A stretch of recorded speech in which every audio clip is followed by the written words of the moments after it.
ओम शांति। अभी हम सुनेंगे 29 नवंबर 2022 के बाबा के मधुर महावाक्य। मुरली का सार है, मीठे बच्चे, तुम्हें मनुष्य से देवता बनना है, इसलिए देवी फजीलत धारण करो, अर्थात दैवी मैनर्स धारण करो। आसुरी अवगुणों को छोड़ते जाओ, पावन बनो। बाबा कहते हैं, मीठे बच्चे, तुम्हें अभी मनुष्य से देवता बनना है। हमारा लक्ष्य है मनुष्य से देवता बनना। देवता कैसे बनेंगे? दैवी मैनर्स धारण करके और आसुरी अवगुणों को छोड़ करके। तो बाबा कहते हैं उसके लिए पावन बनो। प्रश्न है, दैवी मैनर्स धारण करने वालों की परख किस बात से हो सकती है? किस बात से यह पता चलता है कि कितने दैवी मैनर्स धारण किए हैं? बाबा कहते हैं, सर्विस से। कहाँ तक पतित से पावन बने हैं और कितनों को पावन बनाने की सेवा करते हैं? अच्छे पुरुषार्थी हैं या अभी तक आसुरी अवगुण हैं? यह सब सर्विस से पता चलता है। तुम्हारी यह ईश्वरीय मिशन है ही दैवी फजीलत सिखाने की, दैवी मैनर्स सिखाने की मिशन है। तुम श्रीमत पर पतित मनुष्य को पावन बनाने की सेवा करते हो। गीत है ओम नमो शिवाय। ओम शांति। भक्ति मार्ग में महिमा करते हैं शिवाय नमः। ऊंच ते ऊंच शिव, उनको ही शिव परमात्माए नमः कहा जाता है। ब्रह्मा देवताए नमः, विष्णु देवताए नमः कहा जाता है और शिव परमात्माए नमः कहा जाता है। तो बाबा कहते इसमें फ़र्क हुआ ना। परमात्मा एक है, वह ऊंचे ते ऊंचा है, उनकी महिमा भी ऊंच है। इस समय ऊंचे ते ऊंचा कर्तव्य करते हैं। उनका धाम भी ऊंचे ते ऊंचा है, नाम भी ऊंच है, और किसको परमात्मा नहीं कहते। बाबा कहते परमात्मा के लिए ही गायन है, हे पतित पावन। आते भी हैं पतित दुनिया और पतित शरीर में। बाबा कहते पतित शरीर का नाम है प्रजापिता ब्रह्मा, जिसमें बाबा प्रवेश करते हैं। बाबा कहते हैं इसमें प्रवेश कर कहते हैं, मैं बहुत जन्मों के अंत वाले साधारण मनुष्य तन में प्रवेश करता हूँ। संगम सूक्ष्म वतनवासी संपूर्ण ब्रह्मा में नहीं आते हैं। खुद कहते हैं इनके बहुत जन्मों के अंत के जन्म में आता हूँ। बहुत जन्म लेते ही हैं राधे कृष्ण, जो शुरू में आते हैं तो पूरे 84 जन्म लेते हैं। तो पापा कहते बहुत जन्म लेते ही हैं राधे कृष्ण, उनके बहुत जन्मों के अंत का जन्म साधारण है। ऐसे तो कहते नहीं है कि मैं पावन शरीर में प्रवेश करता हूँ। भगवानुवाच, मैं साधारण तन में आता हूँ। अब भगवान जरूर आकर के इस साधारण तन द्वारा आत्माओं को बैठ समझाते हैं कि मैं परम पिता परमात्मा हूँ। मैं कृष्ण की आत्मा नहीं हूँ, न ब्रह्मा विष्णु शंकर की आत्मा हूँ। मैं परम पिता परमात्मा हूँ, जिसको शिव परमात्माए नमः कहा जाता है। मैं इसमें आया हूँ। मैं सूक्ष्मवती निवासी ब्रह्मा में प्रवेश नहीं करता हूँ। मुझे तो यहाँ पतितों को पावन बनाना है। मेरे द्वारा ही सूक्ष्म वतनवासी ब्रह्मा पावन बना है, इसलिए उनको सूक्ष्म में दिखाया है। कितना अच्छी रीति समझाते हैं, परंतु मनुष्य सुनी अनसुनी कर उल्टी बातों पर चलते रहते हैं। बाबा कहते आसुरी बुद्धि से सुनते हैं, ईश्वरीय बुद्धि से सुने तो संशय सब मिट जाए। त्रिमूर्ति का चित्र दिखाने बगैर समझाना मुश्किल है। उन्होंने त्रिमूर्ति ब्रह्मा नाम रख दिया है, क्योंकि शिव बाबा प्रजापिता ब्रह्मा द्वारा नई दुनिया की रचना करते हैं। तो बाबा कहते जब शिव बाबा ब्रह्मा द्वारा रचना करते हैं तो उन्होंने मिक्स कर दिया ब्रह्मा बाबा और शिव बाबा को, तो उन्होंने त्रिमूर्ति ब्रह्मा नाम रख दिया। तुम बच्चे अभी सम्मुख बैठे हो, सब पतित से पावन बन रहे हैं। जितना जो बनेगा वह सर्विस से दिखाई पड़ेगा। बाबा कहते हैं उनके सर्विस से दिखाई देगा, जो जितना पावन बनेगा यह अच्छा पुरुषार्थी है। इसमें अजन अवगुण है।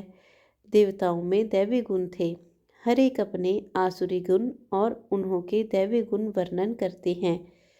देवताओं के दैवी गुण बाबा कहते हर एक वर्णन करते हैं। अभी आसुरी अवगुणों को छोड़ना है। नहीं तो ऊंच पद नहीं पा सकेंगे। बाप समझाते हैं, बच्चे दैवी गुण धारण करो, खान पान चलन में फजीलत चाहिए, रॉयल्टी चाहिए, अच्छे मैनर्स चाहिए। बाबा कहते खान पान में चलन में पतित मनुष्यों को बद फजीलत कहेंगे। देवताएं फजीलत वाले हैं अर्थात मैनर्स वाले हैं, तब तो उन्हों का गायन है। हर एक को पुरुषार्थ करना है, जो करेगा सो पाएगा। अब भगवान तुमको सहज राजयोग और ज्ञान सिखला रहे हैं। ज्ञान सागर एक बाप है जो तुम्हें ज्ञान देकर सदगति में ले जाते हैं। उन्हें ही सुखदेव भी कहा जाता है। तो यहाँ की सब बातें न्यारी हैं। जो ब्राह्मण बनने वाले होंगे उन्हों की ही बुद्धि में यह ज्ञान बैठेगा। बहुत करके पूछते हैं, दादा को ब्रह्मा क्यों बनाया है? बोलो, इन बातों को बैठकर समझो। हम तुमको इनके 84 जन्मों की कहानी सुनाएं। सब ब्रह्मा कुमार ब्रह्मा कुमारियाँ पावन बन देवता बन जाएंगे। पावन बनने बगैर वर्षा नहीं मिल सकता। भगवान ऊंच से ऊंच निराकार शिव बाबा है। वर्षा देने के लिए जरूर ब्रह्मा तन में आएगा। यह प्रजापिता ब्रह्मा है। सूक्ष्म वतनवासी ब्रह्मा को प्रजापिता नहीं कहेंगे, वहाँ थोड़े ही प्रजा रचेंगे। प्रजा तो बाबा कहते हैं साकारी दुनिया में रचेंगे, सूक्ष्म वतन में नहीं के रचेंगे। हम ब्रह्मा कुमार कुमारियाँ साकार में हैं, तो प्रजापिता ब्रह्मा भी साकार में हैं। यह राज आकर समझो। हम इस दादा को भगवान नहीं कहते, वह प्रजापिता है। इनके तन में शिव बाबा आते हैं पावन बनाने। हम कुछ लोग ब्रह्मा बाबा के चित्र को देखकर पूछते होंगे कि, या फिर ब्रह्मा बाबा जब साकार में थे तब कहते होंगे कि यह दादा को भगवान मानते हैं। तो बाबा कहते उनको बताओ, हम इस दादा को भगवान नहीं मानते, यह प्रजापिता है। इनके तन में शिव बाबा आते हैं पावन बनाने। यहाँ कोई पावन है नहीं। त्रिमूर्ति शिव के बदले त्रिमूर्ति ब्रह्मा कह दिया है, परंतु त्रिमूर्ति ब्रह्मा का कोई अर्थ नहीं है। ब्रह्मा को मनुष्यों का रचयिता भी कहते हैं, इसलिए प्रजापिता कहा जाता है। वह निराकार प्रवेश कर वर्षा देते हैं। सूक्ष्म वतनवासी ब्रह्मा पावन है, वह पतित से पावन बनते हैं। हम ब्राह्मण भी पतित से पावन देवता बनते हैं। शिव परमात्माए नमः कहा जाता है। ब्रह्मा विष्णु शंकर को देवता कहा जाता है। भगवान ही भक्तों का रक्षक है, वही सबको सद्गति देंगे। पतित पावन है तो जरूर आकर पतितों को पावन बनाएंगे। पहले पहले पावन है लक्ष्मी नारायण, वे जरूर पुनर्जन्म लेते होंगे। 84 जन्म पूरे होने से फिर साधारण मनुष्य बन जाते हैं। उनमें फिर बाप प्रवेश करते हैं। तो यह व्यक्त ब्रह्मा वह अव्यक्त ब्रह्मा। सूक्ष्म वतन में सृष्टि नहीं रची जाती है। अक्सर करके लोग इस बात पर मूंझते हैं, तो तुमको समझाना है। बाप कहते हैं, मैं बहुत जन्मों अर्थात 84 जन्मों के अंत के जन्म में प्रवेश करता हूँ। भारत में पहले देवी देवता आए, फिर वह पिछाड़ी में हो जाएंगे, फिर पहले वही जाकर देवी देवता बनेंगे। विराट रूप का चित्र भी जरूर होना चाहिए। बच्चों ने अर्थ सहित बनाया है। ब्राह्मण चोटी, फिर देवता सिर, क्षत्रिय भुजाएं, वैश्य पेट और शूद्र पैर। शूद्र के बाद फिर ब्राह्मण। वर्णों का भी चक्र हुआ ना, यह भी समझना और समझाना है। बाबा कहते हैं, बाबा ने बहुत बार समझाया है कि अखबार में पढ़ता है फलाना स्वर्गवासी हुआ, तो उनको चिट्ठी लिखनी चाहिए कि स्वर्गवासी हुआ तो जरूर नरक में था, और अब है ही नरक, तो जरूर पुनर्जन्म नरक में लेंगे। अगर स्वर्ग में गया तो फिर तुम उनको बुलाकर नरक में भोजन क्यों खिलाते हो? तुम रोते क्यों हो? परंतु इतनी बुद्धि नहीं है जो समझें कि स्वर्ग की स्थापना तो बाप ही आकर करते हैं, राजयोग सिखलाते हैं। तुम ब्राह्मण संगम पर बाप से वर्षा ले रही हो, बाकी सब हैं कलयुग में। संगम पर आत्मा परमात्मा मिल रहे हैं। इनको कुंभ का मेला कहा जाता है। जो कुंभ का मेला है वो सागर और नदी के किनारे में लगता है। तो बाबा कहते हैं तुम ज्ञान गंगाएं ज्ञान सागर से निकली हो। भक्ति में समझते हैं गंगा में स्नान करने से पावन बन जाएंगे। पावन बनाना तो तुम्हारी मिशन का पावन बनाना तो तुम्हारी मिशन का कर्तव्य है। यह है ईश्वरीय मिशन। तुम ही पतित मनुष्य को पावन देवता बनाते हो। श्रीमत पर श्री कृष्ण पतित पावन नहीं है। वह पूरे 84 जन्म लेते हैं। पहले है लक्ष्मी नारायण, फिर अंत में ब्रह्मा सरस्वती। आदिदेव आदि देवी बनते हैं। अभी यह बातें किसने समझाई? बाबा कहते शिव परमात्माए नमः। गाते भी हैं हे परमपिता परमात्मा, आपकी गत मत सबसे न्यारी है। वह श्रीमत देते हैं गति के लिए, गति और सदगति। दुर्गति वालों की सदगति करने वाला, उनकी श्रीमत सब मनुष्यों से न्यारी है। बाकी भक्ति मार्ग है घोर रात्रि, आधा कल्प है ज्ञान दिन। शिव बाबा कहते हैं मैं अंधियारी रात में आता हूँ रात को दिन बनाने। यह ज्ञान एक ही ज्ञान सागर शिव बाबा के पास है। ऋषि मुनि आदि सब कहते आए हैं कि परमात्मा बेअंत है। बाप को नहीं जानते तो गोया नास्तिक ठहरे।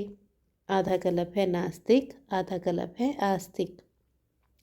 तुम अब बाप की रचना के आदि मध्य अंत को जानते हो और कोई नहीं जानते। इसलिए कहा जाता है निधन के। अनेक धर्म अनेक मतें हो गई हैं। अब बाप कहते हैं इस पुरानी दुनिया का संन्यास करना है। याद करना है शांति धाम और सुख धाम को। जितना याद करेंगे उतना ऊंच पद पाएंगे। गृहस्थ व्यवहार में भल रहो, सिर्फ पवित्र बनो। धंधे बिगर गृहस्थ कैसे चलेगा? सिर्फ पवित्र बनना है। बाबा कहते संन्यास कर सब घर बार छोड़ नहीं देना है। धंधे बिगर घर कैसे चलेगा? सिर्फ पवित्र बनना है और बाप को याद करना है। बाप कहते हैं मैं सोनार भी हूँ। तुम्हारी आत्मा और शरीर दोनों ही पतित हैं। इसलिए तुम्हारी आत्मा जब पावन बने तब फिर शरीर भी पावन मिले। सच्चे सोने का जेवर भी ऐसा बनेगा ना। आत्मा जब सच्चा सोना बन जाएगी तो वो पावन शरीर में धारण प्रवेश करेगी। तो बाबा कहते हैं अब तो आत्मा और शरीर दोनों ही आयरन एज्ड हैं। फिर पावन बनाने की युक्ति बाप बतलाते हैं। इसलिए कहते हैं तुम्हारी गतमत श्रीमत सबसे न्यारी है। अभी तुम जानते हो यह सदगति का रास्ता कोई बतला नहीं सकते। गायन होता है तो ज़रूर कुछ करके गए हैं। बाबा कहते कुछ करके गए हैं तभी तो गायन होता है। अभी कलयुग है फिर सतयुग होना है। संगम पर तुम बैठे हो। तुम ब्रह्मावंशी ब्राह्मण हो। कमल फूल सम पवित्र रहते हो। तुम्हारी माया के साथ युद्ध है। माया से ही कोई फेल हो जाते हैं। काम का घूंसा जोर से लगता है। बाबा कहते हैं खबरदार रहो, अगर गिरा तो फिर किसी को कह नहीं सकेंगे कि काम महाशत्रु है। जब खुद ही उससे हार जाएंगे तो फिर किसी को क्या समझाएंगे। बाप कहते हैं फिर भी पुरुषार्थ करो। एक बार हराया, दूसरी बार हराया, अगर फिर तीसरी बार भी हराया तो खत्म, पद भ्रष्ट हो जाएगा। प्रतिज्ञा की है तो उस पर पूरा रहना है। प्रतिज्ञा कर फिर पतित नहीं बनना चाहिए। परंतु सब तो प्रतिज्ञा पर कायम नहीं रहते हैं, गिरते भी रहते हैं। कोई फिर बाप को छोड़ भी देते हैं। बहुत भगाने वाले भी हैं, भागने वाले भी हैं। अंत में तुमको पूरा साक्षात्कार होगा कि कौन क्या बनेंगे।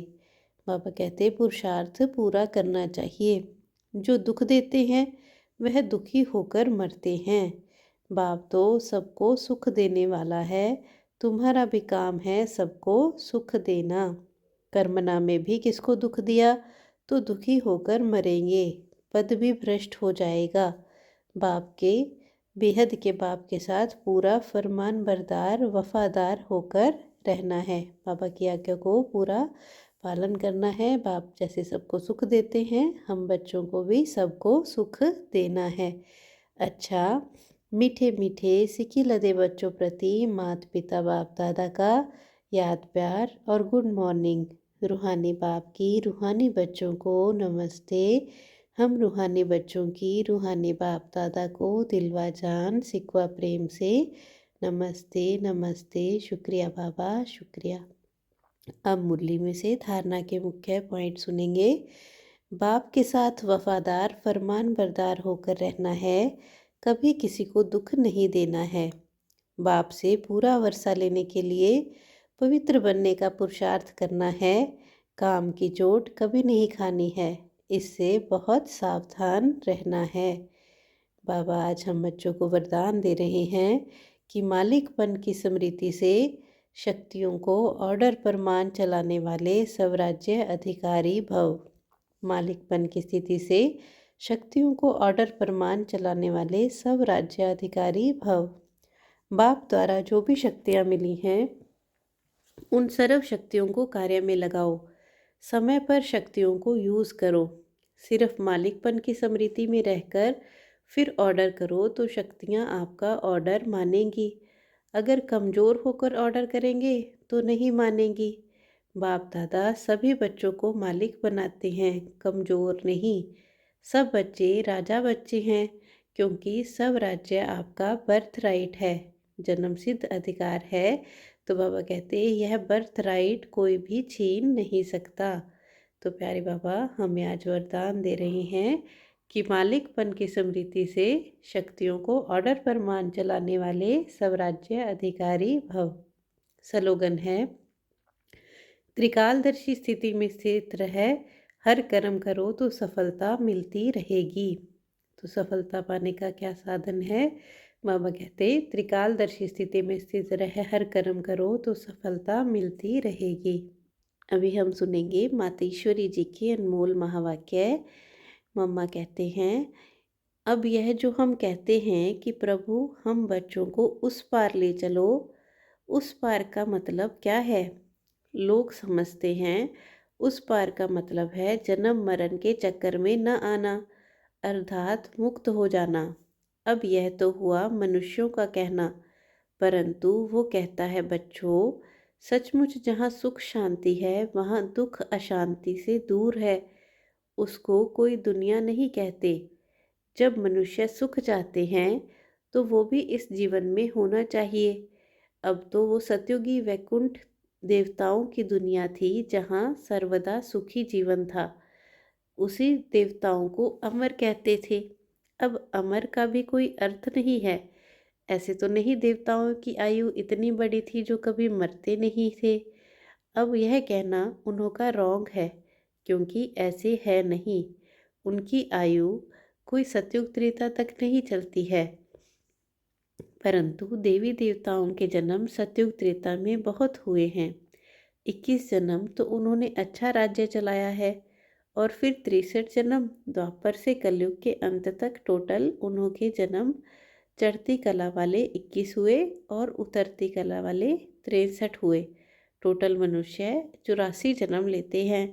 बाकी यह जो मनुष्य समझते हैं कि मनुष्य 84 लाख योनियां भोगते हैं, यह कहना भूल है।